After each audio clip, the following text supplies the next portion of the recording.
আসসালামু আলাইকুম গাইস, কি অবস্থা সবার? কেমন আছেন? আশা করি আপনারা অনেক ভালো আছেন। তো আমিও আপনাদের দোয়ায় অনেক ভালো আছি। অনেকদিন পর আজকে আসলাম, আবারও চকে আসলাম ক্ষেত দেখতে আমাদের। তো দেখেন গাইস, আপনারা একটু ভালো করে লক্ষ্য করে দেখেন, আমার পিছনে দেখা যাচ্ছে ধান ক্ষেত।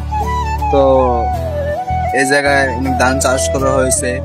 ধান প্রায় পাকার মানে কাছাকাছি, আর অল্প কিছুদিন পর পেকে যাবে। তার পাশাপাশি সবজি চাষ করা হয়েছে। তো দেখতেছেন আপনারা, এটা এটা হলো লাউয়ের চারা। তো এই জায়গায় সবজি চাষ করা হয়েছে। এই সিজনে তেমন সবজি একটা ভালো হয় না, আপনারা দেখতে পারছেন অনেক গাছ নষ্ট হয়ে গেছে। আর এটা হলো আমাদের ডিপ। এই জায়গায় থেকে পানি ওঠে আর সেই পানি আমরা জমিতে দেই। তো দেখেন আপনারা কত সুন্দরভাবে পানি উঠতেছে।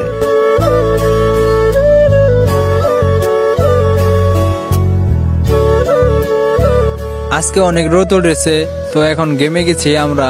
ডিপের সামনে আছি, যখন একটু হাত মুখ ধুয়ে নেই। এখন আমরা হাত মুখ ধুইতেছি। তো আমাদের হাত মুখ ধোয়া শেষ হয়ে গেছে, আমার ফ্রেন্ডের হাত মুখ ধোয়া শেষ হয়ে গেছে, এখন আমি ধোবো।